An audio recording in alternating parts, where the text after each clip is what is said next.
Television news program says that Turkey is clearly a terrorist state with a broad reach. It reports that Turkey is supplying weapons to the terrorist group Boko Haram in Nigeria.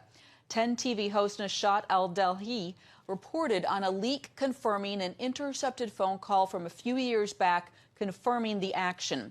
He reported in part, "Today's leak confirms without a doubt that Erdogan, his state, his government, and his party are transferring weapons from Turkey to," this is a shock, "to where you may ask, to Nigeria, and to whom? To the Boko Haram organization." Well, Raymond Ibrahim, a journalism fellow at the David Horowitz Freedom Center and an expert on the Middle East and Islam, joins us now with more on this. Welcome, Raymond. Hello, Heather.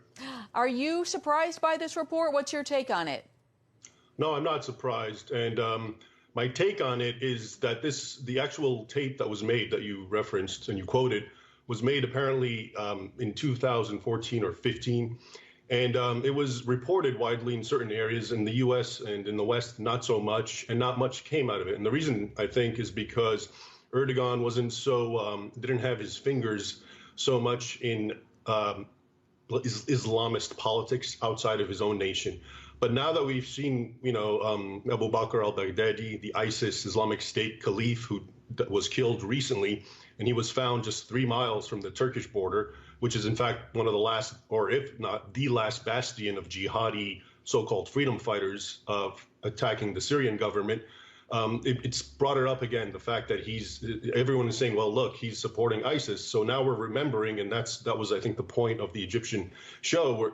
We're bringing back to see that there's some continuity here. It's not just right next door to Syria, to Turkey, meaning Syria. He's involved with some of the absolute worst Islamic terror groups. Remember, Boko Haram, which its name loosely means Western education is forbidden, haram, was basically doing what ISIS is notorious for years before ISIS. So the whole, head chopping, crucifying, massacres, enslaving women and children, burning people alive, Boko Haram was doing that. And one of the things that international observers have been noticing, especially increasingly, is that their armaments, their weapons, are very sophisticated. And it's even spilled into the Fulani tribesmen in Nigeria and in other parts in Africa. For example, I'm sure you know, Burkina Faso, also in Western Africa, attacks on Christians have become horrific. Just in the last few months, there have been so many killed, and always in the context of checking out if they're wearing crosses, if they can say the Islamic Creed or not, and then being butchered and so forth. And those tribesmen, the Fulani, who are essentially living almost on a primitive scale, appear with very advanced weaponry. Well, that's really interesting, which would kind of seem to perhaps give more weight to this idea that perhaps Turkey is collaborating with Boko Haram.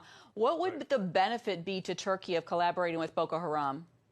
Well, there's several theories. One is Erdogan basically is an ardent Islamist, and he is supporting and behind any Islamist movement in any country. He's the Muslim Brotherhood in Egypt. He was allied with Qatar of Al Jazeera as his ally.